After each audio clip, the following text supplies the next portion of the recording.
Welcome to your Astro forecast for the week of August 14th. I'm Sarah Nicole. This is Twisted Goddess Tarot, and my mission is to help you navigate the cosmic energies with greater awareness.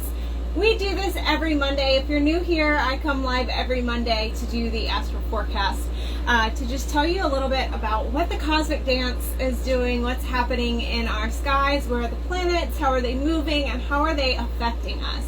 You see, these planets are moving whether we know it or not, but when you know it, when you're aware of it, you can use these energies and you can work with them rather than being worked by them, like I like to say. So this week we do have a couple things to talk about. We went through some big astrological shifts last month, and so this month has been a little bit slower for us. We have a lot of planets retrograde right now, which is calling for us to slow down, and so the energies are kind of aligning with that. But this week we do have a couple things to talk about. First up, tomorrow, Tuesday, August 15th, we have one of the goddess asteroids.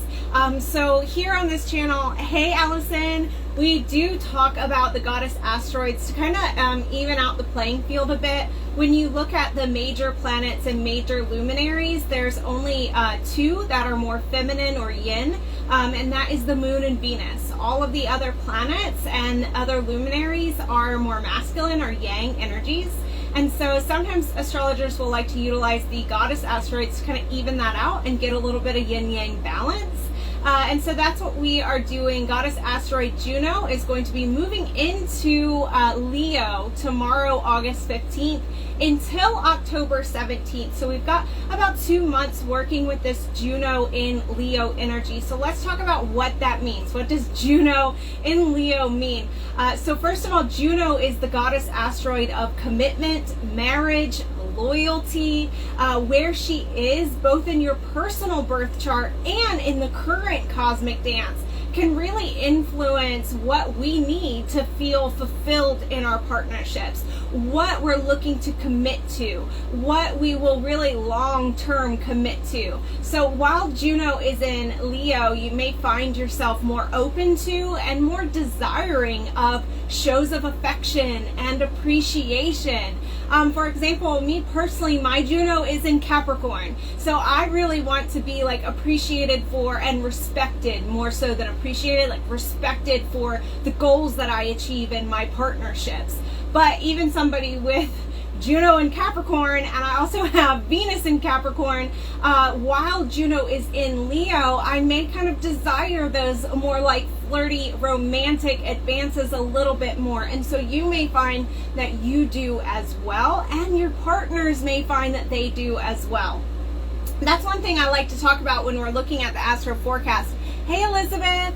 That's one thing I like to talk about when we're looking at the Astro forecast is, yes, listen to this for yourself, for your own guidance and knowledge and understanding of how this is affecting you. But also, everything we talk about on the Astro forecast here live is collective energy. It's where the planets are currently for everyone. So a really beautiful tool to kind of expand it out a little bit is say, hey, if I'm being affected by this, other people are too, and kind of extend that into maybe how you interact with your friends and your family and your partners and just the world as a whole. And I think that's a way to take these Astro forecasts from just being effective to you to also being effective for everyone that you come in contact with.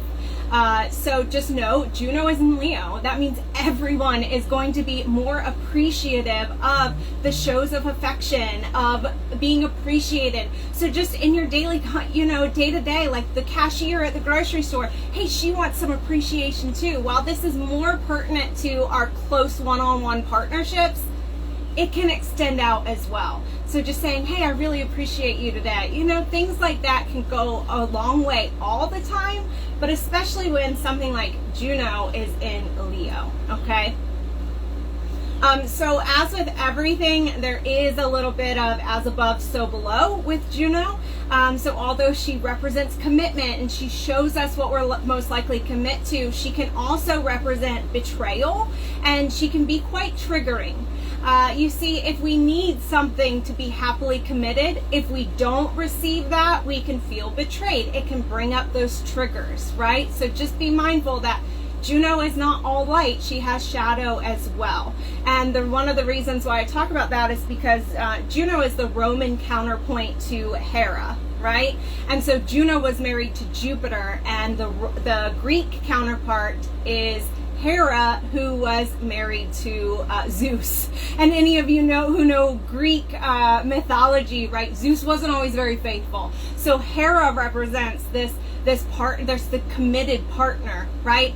But she also there's a little Scorpio vibes to Juno. There's a lot of Libra vibes to the goddess asteroid Juno because of the partnership and the balance. But there's also a lot of Scorpio vibes because there's a little bit of vengeance. Hera did seek vengeance sometimes on when she was betrayed, right? So certainly Juno represents those commitments, but can also represent our betrayal and can bring up triggers.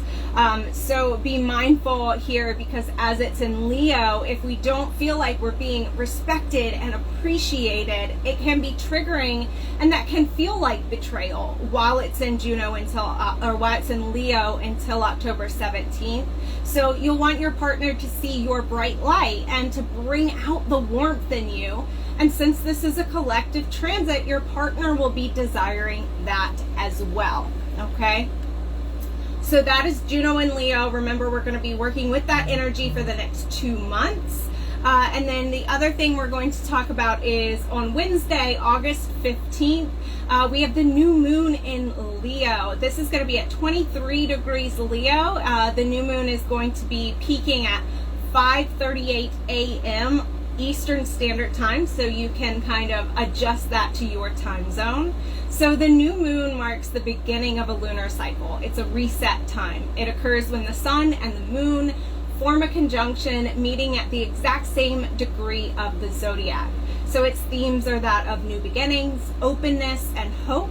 It's a really beautiful time to sit quietly and allow an intention to rise up. So you can kind of ask yourself, what manifestations would you like to bring into your life during this lunar cycle? This is the time that we set our intentions toward what we're manifesting. Hey, Pearl. You're free to choose any intention. Every new moon, you're absolutely free to choose any intention. But something that I like to encourage you to do is to, allow the cosmic energy to support you as fully as it can. And the way that you do this is you can look at your birth chart, see what house 23 degrees of Leo is in for you in your personal birth chart, to know what house the new moon is activating in your chart and in your life. And then choose an intention that fits the theme of that house. While you could manifest material abundance any new moon, the universe is going to support that intention that much more when you set it while the new moon is in your second house of money and finances. You see what I mean? While you can manifest like your soulmate, your partner, any new moon, it would be even more supported if you did it while the new moon was in your 7th house of marriage and partnerships. Okay, so if you ordered a 2023 new moon manifestation guide from me back in December, be sure to reference that because I did all the work for you. If you don't, you just have to do a little bit of homework there. Also, any crystals, any water, any other spiritual tools that you charge under the new moon will hold the energy of cleansing and fresh starts. You can charge your crystals, make moon water, or charge any of your other spiritual tools under any moon phase. You don't have to just do it under the full moon. If you do it under the full moon, it's going to hold the energy of power and success and completion. But under the new moon, we're cleansing. We're giving the energy of fresh starts. And the new moon in Leo card says to shine. Okay, so this is the new moon in Leo card. It's asking you to shine. So I would definitely work my intention, whether you just pick one randomly or whether you pick one based on where this new moon is activating in your personal birth chart. The card is to shine, right? So it's like, don't play small with this one, okay? Sometimes there are some new moons depending on where they're at. Like a new moon in Virgo, I always say to be a little bit more conservative with your intention. Like, make sure it's something that you can actually achieve during that moon cycle. But when it's in something like Aries or Leo that really has this big bright energy, that really has an energy of confidence, I always say, like, go big, because the new moon is on your side for that, for going big, for wanting to shine, for wanting to be your boldest and your brightest. So that is all we have for the Astro forecast portion. I always like to pull a couple cards just to give us some more insight. And isn't this interesting? From the Tarot of Transformation deck, we have the Two of Discs for the second week in a row. And this is talking about balance in the material life, right? Balance in the material life. And so remember how I started off this saying we are in a lot of retrograde energy. We have a lot of planets retrograde right now. And so we are being called to slow down, right? And when sometimes we don't even notice that our life is out of balance until we slow down enough to look at it. And so for the second week in a row, we're being called to look at maybe what needs to be released. What maybe, I always, whenever I see the Two of Discs, Two of Pentacles, Two of Coins, I always think of a circus and the person who is spinning the plates on the sticks, and they're keeping all these plates up and spinning. And then sometimes one starts to wobble, and they can either try to keep that up and keep that balanced and risk losing them all, or they can kind of let that one fall and concentrate on the others that aren't wobbly, concentrate on the others that they are keeping up effortlessly. And so that's what I always like to talk about when we get the Two of Discs, is the fact that sometimes you have to let one plate fall in order to have these other plates stay up, stay spinning, stay working correctly, okay? So look at that. What plate can you let fall in your life? Can you say, you know what, that plate's not very important. I need to focus on these plates and keep them up and keep them spinning. So second week in a row, that's a big, big message. That means somebody needed to hear that twice in a row. Probably all of us at some area in our life needed to hear that. The last card that I will pull is from the Wisdom of Women Goddess deck. This is a collaborative deck by Nancy Weiss with 42 real women in it and their real messages written by them. I'm in this deck, as well as a lot of you that are watching this. Pearl is, Allison is. And so this week we got the energetic shift card. I really love this because we're in Leo season, and this card with all that gold really looks like Leo. This is Kimberly McKenzie. First of all, a couple intuitive things before I read her words, her message.